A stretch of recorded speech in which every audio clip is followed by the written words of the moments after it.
Picking up our love friends, fill up the car till it bends. Because we wanna.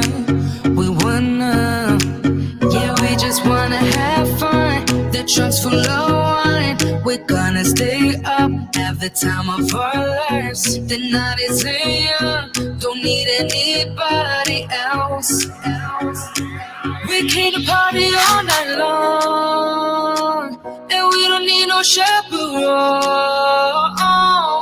We don't need nobody's attention, yeah, we just wanna dance on our own.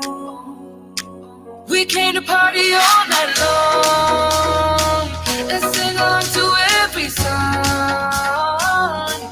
We don't need nobody's attention, don't need nobody else, and no, don't.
Attention, yeah, we just wanna dance on our own.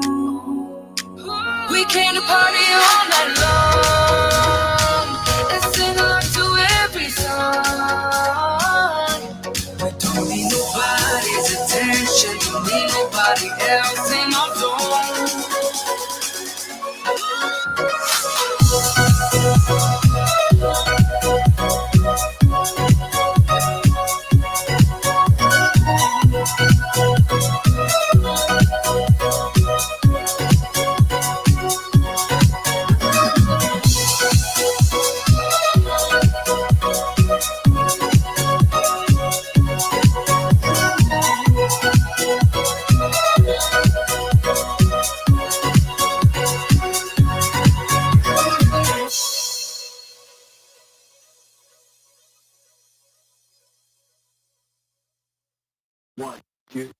Love should be easy, why should it not? When all you want is to be loved, is to be loved. But love ain't easy, you taught me that. I let you in, now you want out, now you want out. I don't understand why you hurt me. I don't understand why you wanna let me down. Can't understand, was it all worth it? You played me good just for a rush, just for a rush. So now I wrote a song about us, with tears running down my face. Now I wrote a song about us, just trying to fill that empty space you left behind. You left behind, you left behind. You left behind. You left behind, you left behind. Can someone help me to find love again? Cause all I want is to be loved, is to be loved. Can someone free me from all my doubts? Feels like a prison, I want out, now I want out. I don't understand why you hurt me. I don't understand why you wanna let me down. Can't understand, was it all worth it? You played me good just for a rush, just for a rush. So now I wrote a song about us, with tears running down my face. Now I wrong about us. Just trying to fill that empty space you left behind. You left behind. You left behind. Hello, Professor. I believe your mic might be muted. Piper, how you doing today? Hey, man, welcome back. Episode 2. Yeah.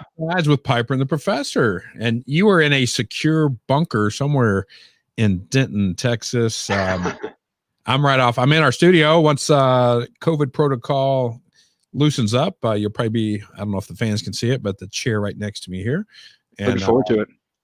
Yeah. Big show tonight. NFL. I was preparing for the show. I texted you a group of guys, kind of a little sports bar thing nearby, and of course they're talking sports betting. And so I took liberty to say, hey, we got a show coming on. There might be some people tuning in on their phones on the YouTube channel, or we're on Facebook as well.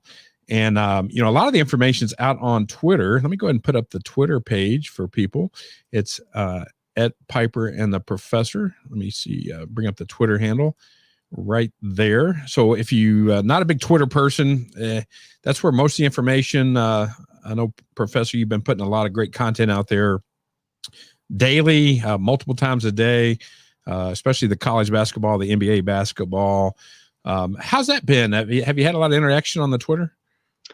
I've had a little, not as much as I'd hope. I obviously want to get that going. More interaction, the better. So we'd like to get that ramped up if we could. Yeah, and at the top, because I know a lot of people watch this on the replay, but let's go ahead, and we're building a online community as well. People that aren't on Twitter. Matter of fact, I need to text out the show. Text the word WIN, W-I-N, to 214-416-9771. And you'll be part of our community. We won't spam you anything. We'll just share with you some of our picks, maybe do some VIP type things through that community. But that's a great way to connect with us here on the show. And man, how was your day? I know it's a little cool here. We're broadcasting just north of Dallas and Fort Worth in Denton, Texas, but a little chilly today, but mid-50s or so. Yeah, a little chilly, but hey, we starting off hot today. College basketball 3-1 already, so no complaints today. Oh, yeah, 3-1. Wow, people do win, man. And I put a hashtag down there, beat the book, because we're really, and we do want to remind people, gamble responsibly. And I know you'll talk about the units here once we get into the show. Don't think, hey, you're going to win every time, or 3-1 is going to happen every day, right? Because we know it doesn't. I told some of the guys I just left, they said, hey, good luck on your picks. And I said, hey, especially on football, the ball's not round. It doesn't always bounce right. That's very true. Why don't you talk a little bit about some of the craziness in the basketball, some of the, missing a layup or missing a free throw at the end to make the game maybe go in the wrong way for the pick. Oh yeah, and we're both ways, right? We've had it. Let's see, there was a situation a couple days ago where I think we had a team, it was maybe +9. They were down 10, shooting 2 free throws to go, and the game was over. No one cared after that, and he misses both of them. He gets one to push and two to win. He misses both free throws, and the game ends. I mean, that stuff happens, and it'll happen the other way too. We've had it, obviously help us out a couple times as well. But it's you just never know with these things. So just like you were saying, Piper, keep those units manageable, because you can be on the right side and it's going to turn out the wrong way. And we'll talk about that a little bit today, or a little bit of fear of that when we recap some of last week's NFL games. Sometimes you have it nailed and it just doesn't work out for you. And that's just the way the game goes. Yeah. Hey, I went on air. I had a little recorded video out there, and the computer, all the numbers aligned to take Ohio State in the national title game. And I think one lesson I think at least I learned there, Professor, is, man, don't bet against Nick Saban and Alabama Crimson Tide. Boy, they just dominated 52-24. Wow. What a game. Did you get a chance to watch that one? I did. It was not as close as we were hoping for sure. And the interesting thing about that is our numbers didn't like Alabama all season. They knew that Alabama was the cream of the crop, but kind of thought the lines were out of hand. And it kind of was wrong all year on Alabama until the SEC championship game, and it said take Florida. And I thought it's doing the same thing again. And then Florida hung in there, and I kind of thought to myself, hey, the blueprint is out there to hang with Alabama, and I thought Ohio State was going to be able to execute it. And I didn't think they would stop Alabama that much, but I thought they'd score with them. And they started off scoring a little, but they just could not hang. And that's kind of like you said, sometimes it goes that way. The numbers run Ohio State. I know there were some other sharp plays in Ohio State, and it just didn't work out. Alabama just dominated that game. And sometimes you win. Sometimes we talked about the good luck, bad luck. Sometimes you win lucky or lose lucky. Sometimes on that one, you just got beat, and we just got beat on that game. Hey, one storyline I like, one thing we talk about here is just the storytelling that's only sports can bring. We talked about on episode 1 that it's the best reality TV, in my opinion, that there is. But man, what a story. Mac Jones, he has to sit behind. He's, I think, third string quarterback even last season. He sits behind two greats that are now in the NFL. But Mac Jones goes 36 of 45, 464 yards, 5 touchdowns, no interceptions. And I know you probably weren't up late, but after the game, he was smoking a cigar, had his shirt off. And, if you ran into him at a 7-Eleven, that's kind of my litmus test. You would not think he's a top-tier college quarterback, a little pudgy, built more like me. And, man, what a game. Mac Jones, hats off to him. He stuck around. He didn't go in the transfer portal and say, hey, I need to play now. But, man, great lesson for a lot of the other kids out there that are thinking about, you know what, I got to win now. I got to play now. I got to be able to put video out on Twitter and show everybody how good I am. Just buy your time and good things can happen. Najee Harris, did it both on the ground as well through the air. I think total yards about 160 yards or so. So, hey, I was texting, we know a few folks in the sports community, but the sports psychologist for all of Alabama athletics, not just the football team, Dr. Brett McCabe. Matter of fact, I was going to see, and you know me by now, Professor, I fly by the seat of my pants sometimes. And about 5 o'clock, I invited him to come on the show and talk about the Alabama game, but he's traveling. But Dr. McCabe, he texted me back, and let's see, he said, he had a great quote here. He said, it wasn't about winning the trophy. It was about accomplishing the goal. Let me bring up the quote so I don't misquote him. He says, the thing about Bama was about a goal, not an award. Their best players led. So great team effort.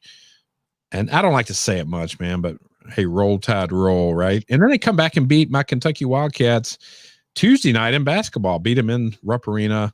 I think we did have Alabama, though. We did have that one. So loyal listeners or loyal followers. Yeah. So we talked again in episode 1, don't bet with your heart. I think I used Kentucky as an analogy there. So we've been against them a lot this year. It's worked pretty well. We gave the followers a winner there on Tuesday night, making up for the loss on Monday night. So, hey, there you go. Well, man, what else is going on? I know you've been busy. Hey, I did want to talk a little bit before we get into the games. I did a little research today, and one reason we're doing the show is just the trajectory of online sports betting. I think 20 plus states now it's legal. It'd probably be a long time before it's legal here in Texas, but here's some of the numbers, Professor. In 2020, roughly 5.2 billion sports betting legally. 2021, this year's estimated to almost double to 9.7 billion. 2022, 14.2 billion, and then 2023, almost triple from last year to almost 20 billion. Well, almost quadruple, 18.7 billion. It's legal in 118 countries. Mark Cuban, he's big into blockchain and technology, and he was talking even 2 years ago when the Supreme Court said, hey, they reversed a 1992 law that said, hey, we're going to empower the states to have it if they want. It's up to the states.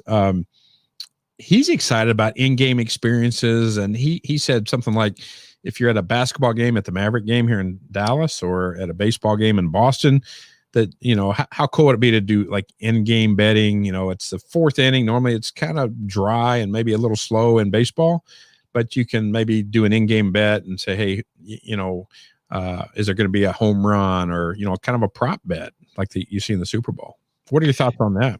They've got some of that stuff over in England as well for the soccer. It's becoming bigger over there. Absolutely. I think it's coming here. Obviously it won't be to every team, but it will happen. They started doing some of this stuff, playing around with it in hockey, where you can, with the Vegas Golden Knights, they've kind of toyed with some of the live betting in game. How many goals this period, fastest shot. How they tied some motion sensors to players, how fast some of the players are going, and you could bet on the fastest sprint speed and different things of that nature. So I absolutely think this is where it's going for some arenas. And I think it'll be a lot of fun. Like you said, a lot of times some of the games have lulls. Some games are just super exciting back and forth, and other games aren't. And so if you're at one of those games, you have that opportunity to throw a few dollars on something, make it a little more exciting. Yeah, you mentioned it'll appeal to everybody. It'll appeal to a lot of people. England has had sports wagering for many, many years. Actually, the oldest sports book founded in 1882 in England. I think they started betting on horses back in 1882, and it's always been a big deal for the British Open and the U.S. Open. For many years, they'd always go to the England sports books to see what the odds were on Tiger Woods, right? And right. Pretty fascinating stuff. But hey, let's jump into this past week, man. A very good week. Last five or so days, some great numbers, and I'll kind of let you share those since you're the numbers guy.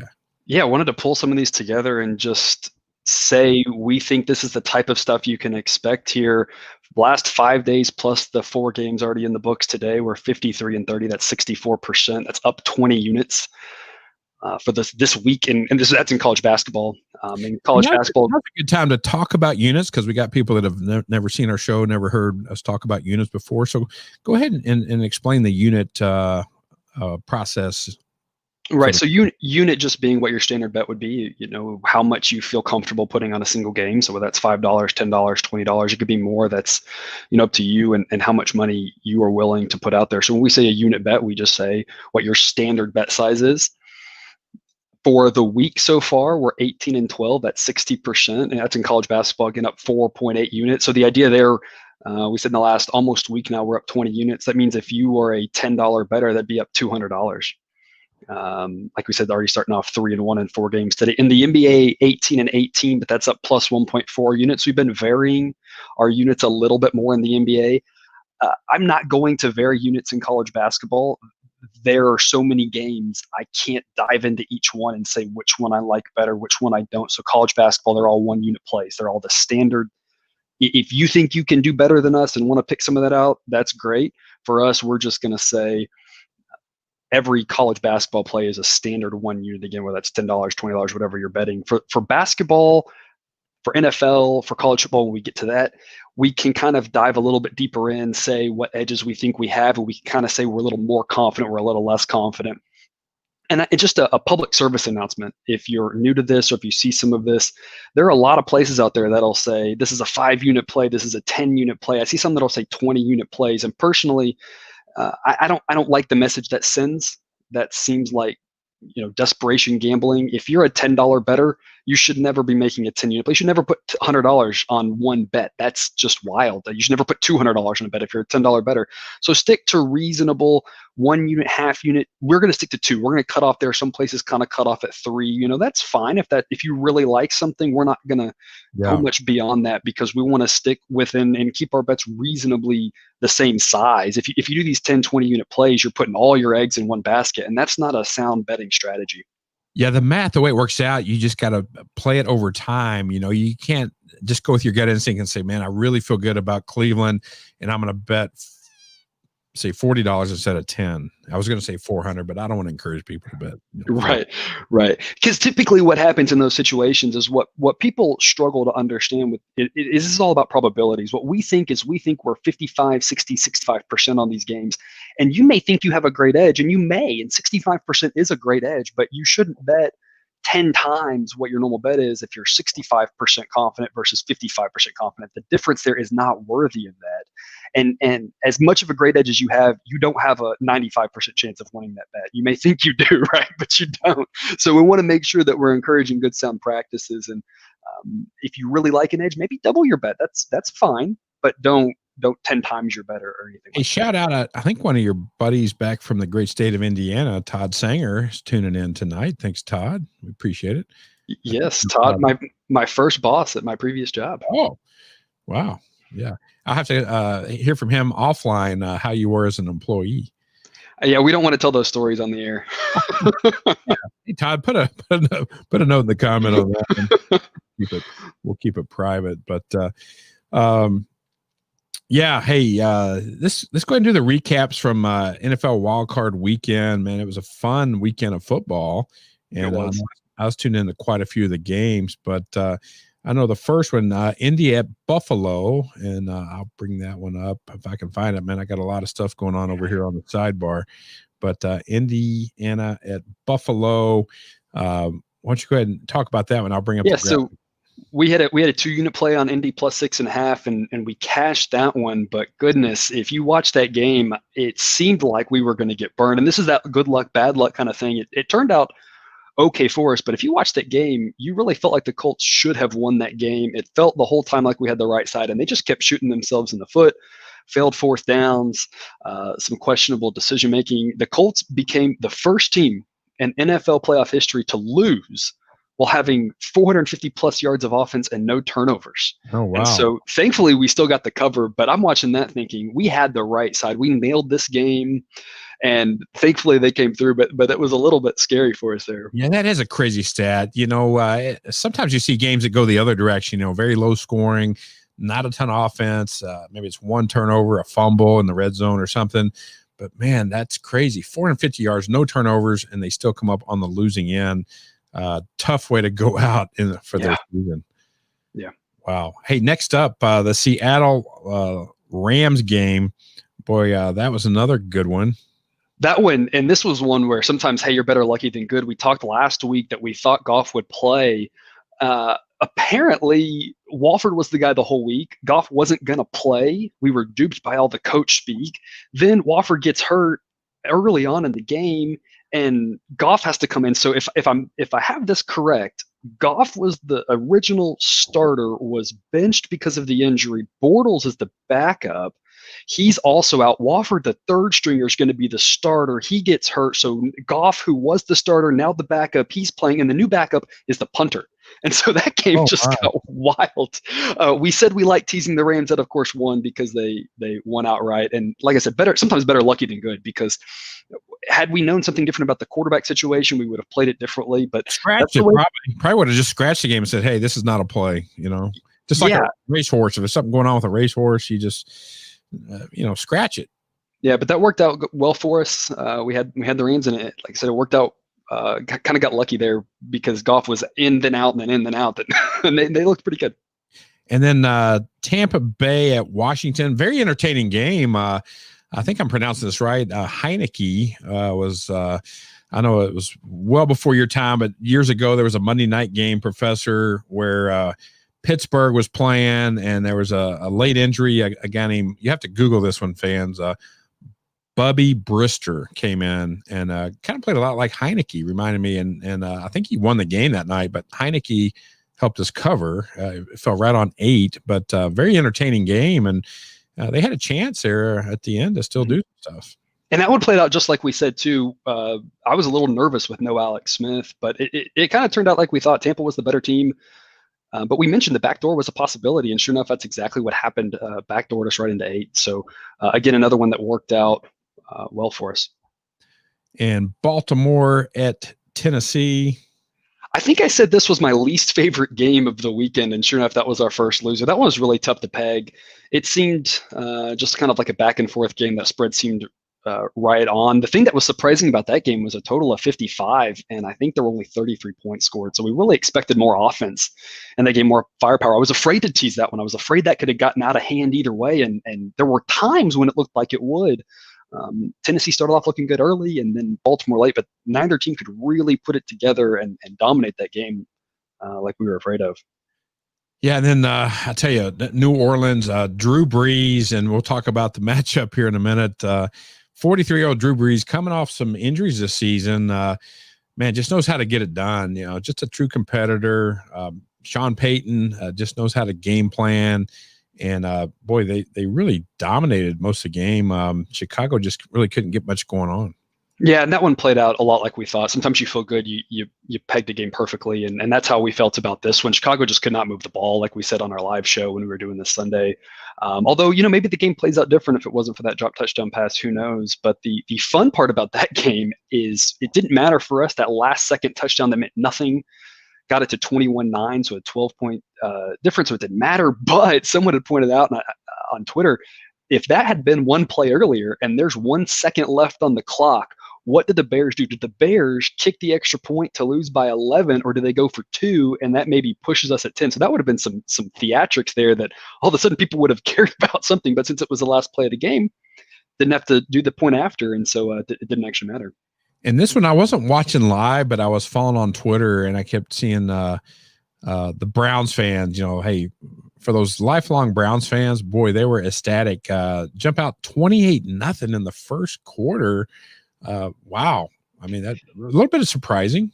Yeah, we had a 2-unit play on this one on Pittsburgh, and boy, it's the exact opposite of the last game. The last game we kind of nailed. This one man, sometimes the stars align for you, sometimes they align against you. This one they aligned for the Browns. We were on the Steelers, and that was a losing pick. They just got out ahead early, interceptions, fumbles. I mean, it just the first snap of the game over Roethlisberger's head. Browns recover it in the end zone for a touchdown. I think, a couple not very many plays later was another interception before the end of the quarter. That game was just wild. Got out of hand fast. I called this one on Twitter, in the second quarter. I said, all right, we're just going to mark this one as a loss and wrap up the weekend. Steelers did try to make it interesting. I stand by. I think they probably are the better team. But when the Browns, the way they came out to play like that early, when something like that happens, there's really nothing you can do. And so we took the L there. But overall, for the weekend, 4-2, up 1.8 units. So again, if you're a $10 better, that puts you up $18, which is, I think, a pretty solid weekend, especially the playoffs. We'll talk about this later. The lines start getting really tight. It starts becoming really hard to profit. So we'll take a 4-2 weekend and up 1.8 units. We'll take that any day of the week. Hey, I'm gonna tweet out the link to the YouTube live. I don't think you've done that yet, have you? On the Twitter. I don't think so, actually. Yeah, no, it's a good idea. You should do that. I'll do that right now while we reset the show. And if you're just stumbling onto the show, we are picking sides with Piper and the Professor. Just our second live, actually, I guess our third live show. We did a short one there. And man, glad you guys, I know a lot of you watch this on the replay. So I'm Piper. He's the Professor. Launched his show, just started doing some analysis probably about 9-10 weeks ago now, and this is our second week of action. And you can find most of the content, most of the picks, especially basketball, on the Twitter page, which is at Piper and the Prof right there. There you go. Get fancy with the graphics. We're on Twitter, Facebook, YouTube Live now, and more to come. So we just keep building this thing out, and a lot of excitement. I know we hear from a lot of people behind the scenes that don't want to come on here live or want to just follow the Twitter, and a lot of great feedback so far. Yeah, and I'm really excited the way that we've gotten rolling here with college basketball, starting off well here with the NFL playoffs. A lot of good things to come. Yeah, that first day we went public and posted the basketball stuff was a little bit of a train wreck, but that's how it goes, right? That's how it goes, exactly. Good stuff. Well, hey, you ready to get into this weekend's action? Let's do it. Well, first up, Saturday, 4:35 Eastern, 3:35 Central on Fox. Hey, before we get into that, I did tune into the Nickelodeon feed some last week. Did you watch any of that? I did not. I saw some of the clips on Twitter with throwing the slime in the end zone, though. It looked pretty entertaining. All the feedback was positive, I think, because it was just so different. They had some kid commentators, and they made it more like a DJ booth in the – I think there were 3 commentators, and then they had the graphics when they scored a touchdown. They did the green slime and the graphics. And I think people, have been here listening to, say, Troy Aikman and those guys on Fox for 19, 20 years. They like a little diversion from time to time. So I think the feedback was pretty good. Yeah, it sounds like it. Good stuff. All right, let's get into this first one. Rams at Packers, -6.5. The over-under, 46.5. I'll bring up that graphic, and you can kind of give us a little analysis, some of the research that you've done, Professor. All right, yeah. So this is an interesting time to talk about hypothetical lines, look-ahead lines. used to be more of a thing going from the wild card weekend to the divisional weekend because you had 4 teams that had played and 4 teams that had not played. And this year, it's a little bit different with the extra 2 wildcard games. You only have 2 teams who have not played versus the 2 teams who have played. And the other 2 matchups are teams that all played the week before. So I'm going to point out that here on this game, and then again when we get to the Chiefs game, but I would have made this Green Bay -6 before last week. The Rams looked pretty good last week.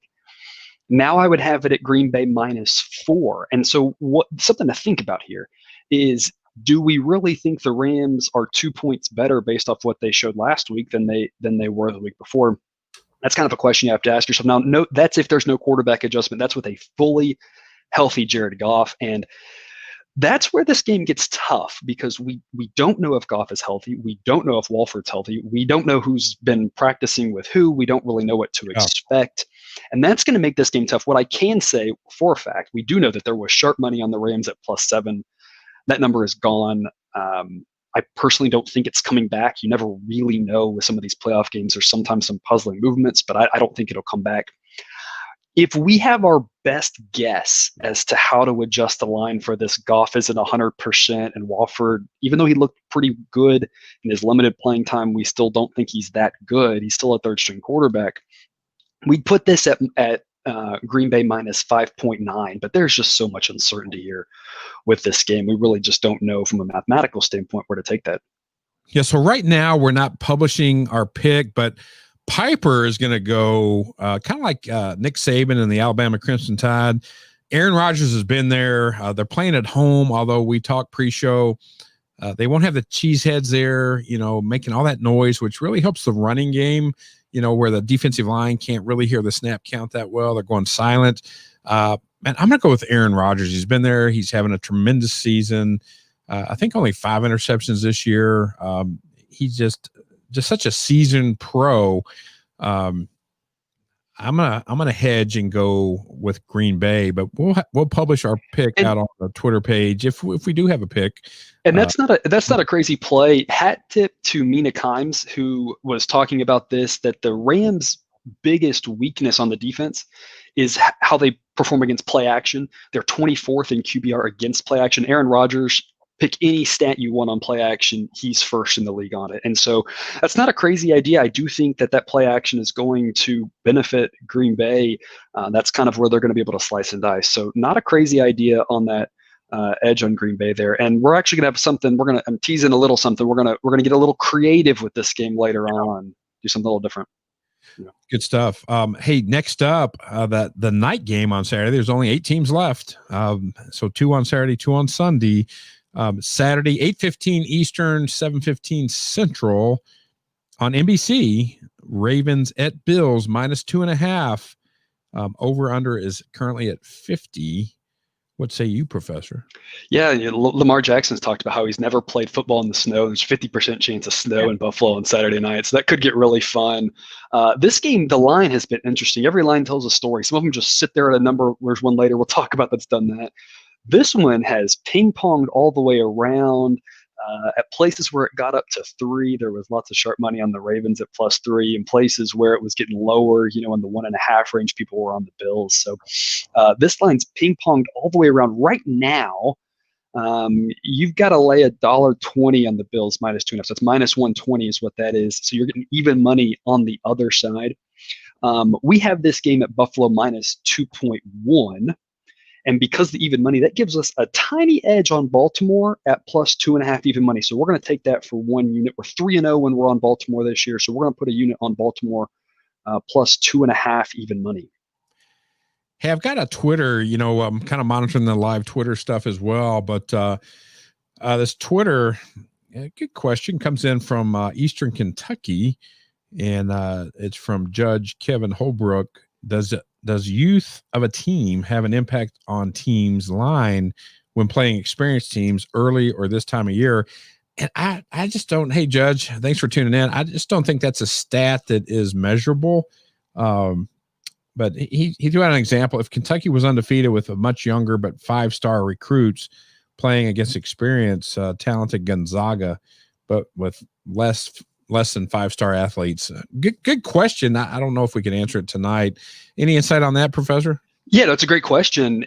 In theory, what we're trusting that that's built into the numbers. And what I mean by that is if this team, in your hypothetical, a Kentucky team that's all 5 freshmen, which we've seen that before, if there is an age effect, as in their youth is going to make them a little bit more erratic, we're trusting that that's going to be in our numbers that we use to show there's a little bit more variability, there's a little more uncertainty there. And if a team like a Gonzaga playing a bunch of seniors is a little more consistent, again, we're trusting that's going to show up in the numbers. So we think it's kind of built in, and we don't have to make an extra adjustment, but that should be reflected in how we rank them. Yeah, probably the betting line would factor that in. I would call it the emotional quotient. I just made that up, but that has a ring to it, doesn't it? Having young freshmen, 17, 18, some 19-year-olds playing on a big stage, that would probably factor in. So, hey, great question, Judge. We appreciate that. Hey, anything else on Ravens and Bills? Yes, one more thing to talk about on this game. We talked, we'll have a quick little mini segment on teasers here. We mentioned this last week. Teasers are not generally a recommended play, and here's why. If you think about a normal bet at minus 120, you need to win 52.4% of the time to break even. So obviously you're hoping to do a little bit better than that. You have to do about 21.5 percentage points better than that in order to break even on a teaser. So you say, well, I'm getting more points. I should be more likely to win. But what most people don't understand is that 6 points in a football game, it's really hard to make up that 21.5%. And I'll give you the example here is that the best teasers have some combination of you want a small total. Why is that? Because a big total is more likely to lead to a blowout, and the extra points that you get aren't going to matter. So you want a small total. You want more of a close, low-scoring game. If you can get juice you don't have to pay for, we talked about this last week. If you can bet on a minus 120 and you don't have to pay for that juice on a teaser, that's also nice. But the biggest thing on a teaser, and a lot of people just say don't do teasers. I don't like to say don't do them. I just like to say don't do them often. The best teasers are going to go through key numbers.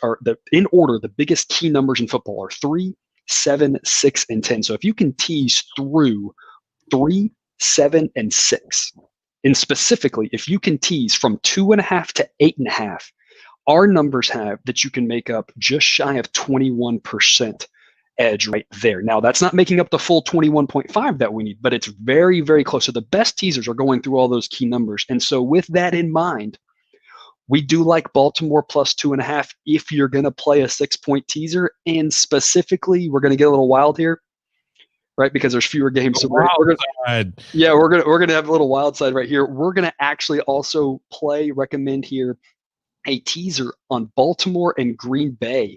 We're going to tease Baltimore from 2.5 up to 8.5. Notice that gets us through 6, through 7, and through 3. We're going to tease Green Bay down from 6.5 to minus 0.5. That's important in the playoffs because there's no ties, right? In the regular season, you might get screwed on a tie. Don't have to worry about that in the playoffs. So that gives us a little extra boost. And we got through 3 and we got through 6. So we're getting through a lot of key numbers. Also, that Green Bay total is smaller. So we think there's an edge there. So we're going to tease Baltimore and Green Bay. Again, I'm not going to recommend teasers often. I don't generally like them, but in this case, it seems to fit. These are two things that we want to put together here in a teaser. Some great insight from the professor, and all that'll be documented out on the Twitter page if you're Correct. traveling and can't take notes. Hey, definitely no distracted driving. Don't try to watch this while you're driving. If you want to listen to us in your earbuds, that's okay, but be safe out there, people. Hey, next up, the Sunday action, starting off Sunday at 3:05 Eastern on CBS, 2:05 Central. The Browns, Baker Mayfield at the Chiefs, minus 10. Over under is at 57. Wow, 2 exciting quarterbacks. Should be a great game. Are you a little surprised that the number's 10, or is that kind of what you thought it'd come in at? I am. 10, I think, is a little too high. Our hypothetical line before last week, even before the Browns played so well against Pittsburgh, would have been KC minus 9. After last week, and we have it now down to minus 7.5.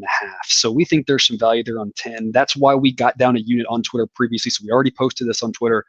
Cleveland plus 10. We like that number. We've done well going against Cleveland all year. We mentioned that last week. This is the first time our model has to bet on Cleveland. So we like that.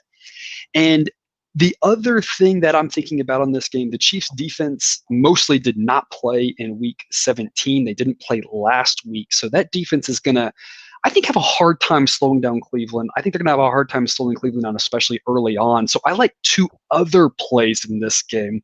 Also a little bit weird, but I like Cleveland in the first half at +6.5. I think Cleveland gets off to a fast start. So we're going to get 1 unit on that. We're also going to take a unit on the over of 57. There was sharp money on the over when it was a smaller number. We missed out on that. It would have been nice to have gotten maybe an over 56, but the number is where it is now. We still think there's going to be a lot of points in this game. The Browns are going to have a hard time stopping the Chiefs, but I think the Chiefs are going to have a hard time stopping the Browns as well. I think lots of points in this game. Should be a fun one. And kind of like we talked about last week, with the Redskins, the Washington football team, my apologies there. We don't need them to win. We just need them to not lose by too much. And that's where we sit with the Browns here. We just need them to not lose by too much here at the Chiefs. Sorry, my mic was on mute. Hey, you bring up the word model, and that brings up a Twitter question we got earlier from Jared Colville. He asked, what type of changes were made to the model that has led to seemingly better performance? Yeah, so I'll try to give a high level of this and not dive too deep into the woods. As you mentioned, we started off really a false start with our college basketball plays. What we're doing with our modeling is we're translating other really smart people's math and combining it and try to synthesize that and to try to come up with a prediction that's better than what other people can come up with. In doing that, what we failed to take into account was that a couple of the metrics that we were using were meant to be efficiency metrics and not point differential metrics. In football, that's an easier problem to see right off the bat. In basketball, it was a problem that I looked into at the start, but I didn't do the deep dive that I should have, and that's on me. I thought I could just subtract the two numbers, and I thought it was supposed to be point differential. Turns out it was supposed to be efficiency. So what I needed to do was actually shrink those numbers a little bit by an efficiency metric. What was happening was we got too favorite heavy, and I looked into it because I didn't want to do something that was back fitting. I didn't want to just go back and say what would have been successful. I just wanted to look at it and say, what's going on? Why are we all of a sudden struggling so much? And what I realized is that we were winning early on when we were testing this before we went public, but we were winning on a ton of favorites. We just kind of got lucky with a bunch of favorites covering. That's going to happen. And then we were still playing a bunch of favorites and they weren't covering. And I don't ever want to give out a model that's all on favorites. That's ridiculous. But we were giving out 80% favorites. And so kind of looked at it and said, what do we have to do to tweak this? And then, of course, when I realized that we had efficiency metrics, it made it clear as day. Like I said, we have this in football, and we have to figure out how to handle that by just looking at some data. We did the same thing with basketball, made a quick adjustment, then looked at how the results would have done. They would have done basically just as well. It wasn't a huge tweak, but it's enough to get us off of some of those kind of tweener favorites and on to more dogs, give us a more even pick. And since then, the picks have been just aces since then. We've been really pleased with the results. Yeah, when I was looking at the math, you were kind of sharing some of the stuff with me. Gave me a headache, Professor. Oh, it's not that bad. Yeah. No, we talked about that on show 1. That's why we yin and yang it so well. Well, hey, last up, the Sunday night game, man, the tale of the geriatrics, Drew Brees, Tom Brady. I think they're both 43, which is, man, gives us hope, right? Still keep doing it. I know you still play a little fast pitch baseball, and I try to still do a little things physically, but we're not going to compete in an NFL game on Sunday night like these two guys. But Sunday, 6:40 Eastern, 5:40 Central on Fox, Tampa at New Orleans. That's usually another stadium that's really hard to play in. The Mercedes-Benz Dome, the Superdome, I'm familiar with. And but very little fans will be there. I think maybe 3,000, maybe 6,000, I think is the last number I saw. So won't be quite the factor, but the over-under is at 52. And I'll bring up that graphic and you can kind of break that one down, Professor. Right, so we got a unit on this one also via Twitter at Tampa +3 even money. Our number is 2. So at +3 with even money, we've got about a 5% edge over the juice for this one. And this was a tough game for us to figure out what to do. We won a second unit on this game. Sometimes you have to make tough decisions here. What I'd love to get a +3.5 at -115. I just haven't seen it yet. And so we have to ask ourselves the question. You have to ask yourself this question too. Do you want to wait for a number that's a little bit better? In this case, splitting would be really nice because that way, in case it lands on a field goal, you push one, you win one, rather than pushing both. Or do you just take the edge that you like? The even money's a nice lure. In this case, I've got a 5% edge. I just want to get a second unit down on this game. As much as I would like a +3.5, even if it came at -115, I don't want to risk this getting away from us and this becoming a +3 -110 situation where our edge would be cut almost in half because of the juice there. So we're going to go ahead and add a second unit to the same play we already had on Twitter, which was Tampa +3 even money, still widely available. Man, good stuff. Hey, share this out. I know we're just building our audience. So if you're watching this on the replay, make sure you share it. You can text the link on the YouTube or Facebook and post your comments. We'll be monitoring both these sites throughout the next few days, throughout the weekend. And who knows, we may even do a live show on Saturday or Sunday and maybe during a game. Nothing scheduled, but we'll plan our next show again next Thursday, 7 p.m. Central. Again, it'll be our scheduled time, always subject to change. That's why you want to join the community app. And let me put that up one last time before we wrap up. Professor, any parting thoughts? No, just as always, good luck. Keep your units manageable, gamble responsibly, and hopefully we got some winners here for you. Well, man, let's close it out with a little tunnel music as you come out of the Mercedes-Benz Dome for Sunday night action. And hey, thank you so much for being a part of this one. We'll see you next week right back here on YouTube, Facebook, and we'll catch you on Twitter. Thanks for tuning in. For the Professor, I'm Piper. We'll see you next week.